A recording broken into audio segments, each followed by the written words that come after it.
Olá, irmãos e irmãs em Cristo Jesus. A paz do Senhor a todos.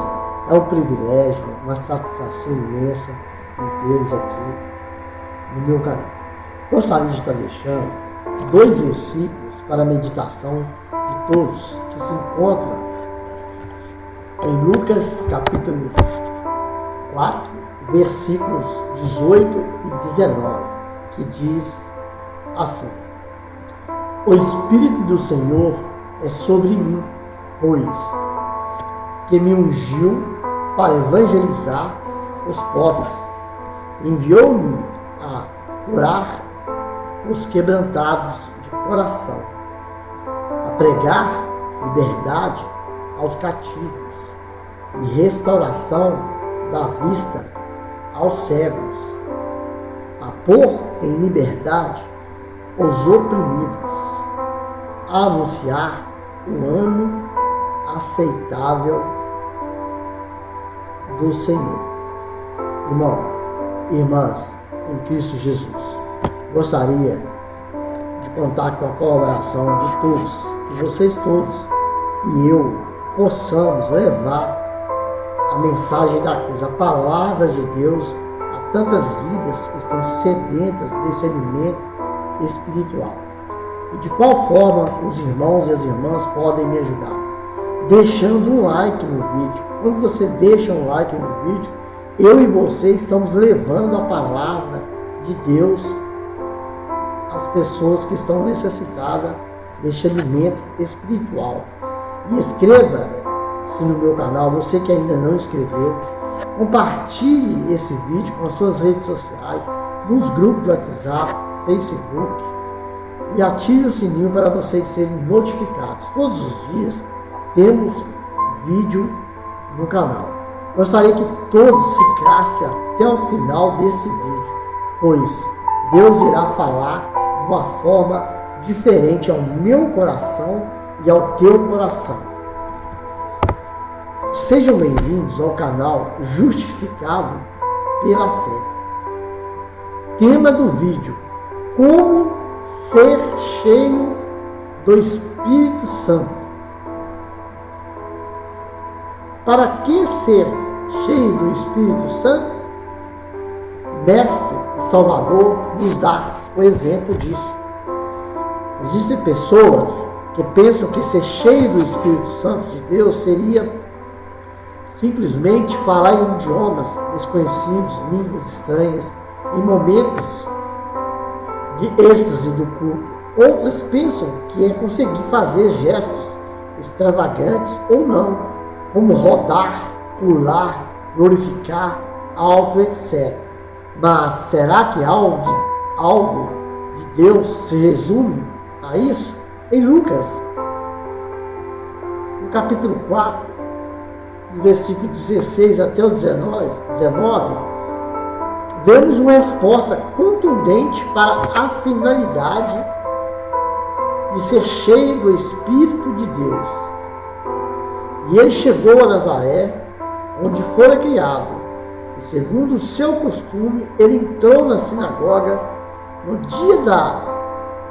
dia dos sabates e levantou-se para ler, e ali foi entregue o livro do profeta Isaías.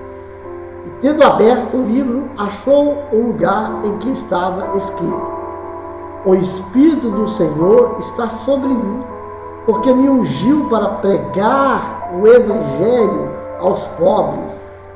Ele enviou-me para curar aos quebrantados de coração, para pregar libertação aos cativos e restauração da vista aos cegos, e para pôr em liberdade os oprimidos, para pregar o ano aceitável do Senhor. Lucas capítulo 4, versículo 16 ao 19. Observando o texto, os detalhes acima, lemos que o mestre recebeu o Espírito de Deus para a seguinte finalidade: pregar as boas novas aos pobres, curar quebrantados de coração, pregar libertação aos cativos, pregar restauração de vista aos cegos, pôr em liberdade os oprimidos, apregoar o ano aceitável do Senhor.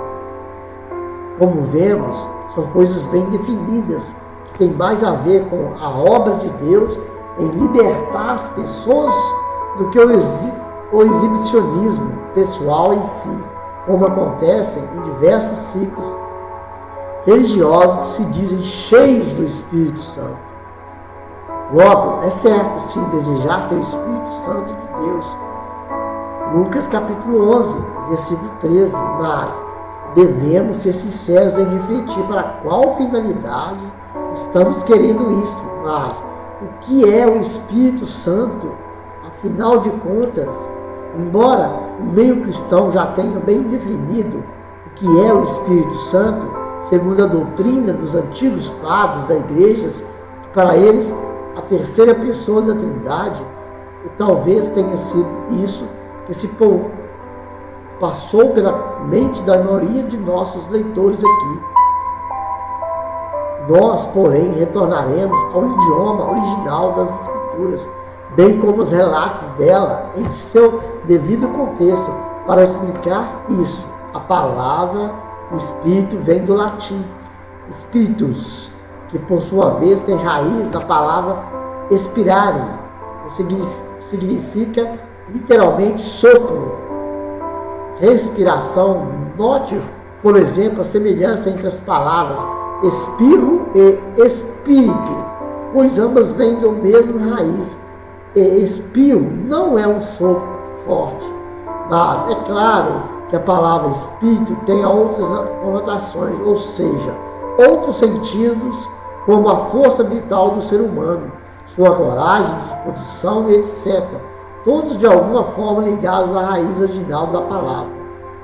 Dessa forma, só de fazer uma busca simples no significado original dessa palavra, já concluímos algo diferente do comum ensinado nas doutrinas cristãs e espíritas. Mas não vamos parar por aqui. Na Bíblia latina, spiritus foi traduzido do grego pneuma, que significa literalmente vento, e é daí que vem, por exemplo, as palavras pneumonia, uma doença relativa à respiração, e pneu, que é enchido com vento e ar. No hebraico, o idioma que Deus falou com os seus servos enquanto escrevia a Bíblia, a palavra original é ruach, que significa literalmente o ar em movimento, ou seja, não é algo tão longe do original grego e do latim. Por isso, não podemos afirmar que espírito seja necessariamente uma pessoa. Do que se trata, então? Basta analisar o próprio texto bíblico e encontrarmos uma palavra que se conecta melhor com as raízes dessas palavras que lemos acima. Ora, se demos o exemplo de que o próprio Senhor recebeu do Espírito para pregoar a mensagem divinas, Lucas 14, Lucas 4, versículo 18 e 19, João o imersou da mesma forma, em Lucas capítulo 1, versículo 17, assim também o pai dele, Zacarias, ao receber do Espírito, profetizou, Lucas capítulo 1, versículo 67. E tantos outros relatos na Bíblia, Atos capítulo 2, versículo 4, Atos capítulo 4, versículo 31, 1 Samuel capítulo 19, 20 e 23, podemos concluir que o Espírito Santo relata nas Bíblias comuns, trata-se na realidade de um Espírito Santo de Deus. Expirar significa literalmente introduzir ar nos pulmões. Daqui já vemos uma conexão direta com a palavra hebraica, ruach, que significa o ar em movimento, como vimos, ou seja, é um vento realizando alguma ação, mas em sentido conotativo. Inspirar também significa causar inspiração a algo, a alguém, ser motivo de inspiração, provocar ideias, pensamentos, etc. Fonte dicionário Infopédia. Ora, Quando os homens na Bíblia recebiam a inspiração de Deus, eles profetizavam. Números capítulo 11, versículo 25, 1 Samuel capítulo 10, versículo 6, realizavam ações, recebiam sabedoria. Mateus capítulo 10, versículo 19 e 20, eram inspirados em como orar. Romanos capítulo 8, versículo 26, eram guiados, na verdade, de Deus. João capítulo 14, versículo 26, e tantas outras coisas abençoadas que deixaria nosso estudo muito relatar cada uma delas agora. Embora em algumas passagens pareça que a inspiração santa de Deus é relatada como sendo uma pessoa especificamente, em João capítulo 14, versículo 16, 17, 26, em João capítulo 15, 26 e João capítulo 16, versículo 7 a 14, na verdade, perto da conclusão deste discurso, começa a afirma que ali ele falava do próprio Pai em modo figurado. Ou seja, isso significa que o que lemos como Espírito Santo nestes capítulos das Bíblias comuns e pensamos ser uma pessoa. Na verdade, trata-se da inspiração de Deus atuando dentro do crente e realizando uma determinada propósito divino através do fiel. Então, se voltarmos para o conteúdo original das Escrituras Sagradas e os demais relatos bíblicos, jamais poderíamos tratar Deus como se tivesse dividido em três pessoas diferentes, pois até mesmo em algumas Bíblias comuns é possível perceber que ele é uma pessoa só, isto é, o Pai. Marcos capítulo 12, versículo 29, tradução brasileira. Jó capítulo 17, versículo 3, capítulo 20, versículo 17, 1 Coríntios capítulo 8, versículo 5 e 6, Efésios capítulo 1, versículo 17, 1 Timóteo capítulo 2, versículo 5. Como ser cheio do Espírito Santo, isso é, da inspiração santa de Deus. Primeiro de tudo, a Bíblia afirma que deve haver um arrependimento de pecado da parte do ouvinte, da palavra de Deus. Veja em Atos capítulo 2, versículo 38. Então, se uma decisão firme da pessoa de retornar para Deus, o que implica diretamente em uma absoluta mudança de vida, jamais alguém receberia da inspiração dele. Como resultado da decisão pessoal de retornar para Deus, naturalmente o crente começa a caminhar na obediência da palavra dele, e dessa forma é que Deus lhe dá de sua inspiração santa. Leia Atos capítulo 5, versículo 32. Logo, alguém que não demonstra qualquer interesse por conhecer a palavra de Deus consequentemente, não tem mudanças santas em seu viver, não pode dizer que está cheio do Espírito Santo. A inspiração de Deus não move alguém a continuar sendo mau, profano, idólatra, imoral, infiel ou desonesto. Na verdade, é muito pelo contrário. Em 1 Coríntios capítulo 6, versículo 9 ao 11, e em Gálatas capítulo 5, versículo 16 ao 24. Então, a partir do momento em que alguém tomar essas decisões a seguir a Deus com sinceridade, verdade, obediência, pedindo a Ele, certamente começará a ser cheio do Espírito Santo, ou seja, da inspiração santa de Deus.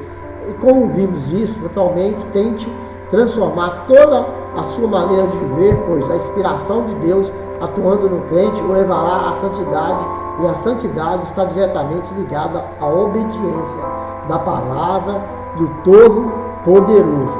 Eu abençoo a todos com a bênção do Senhor, em nome de Jesus. Amém, amém, graças a Deus.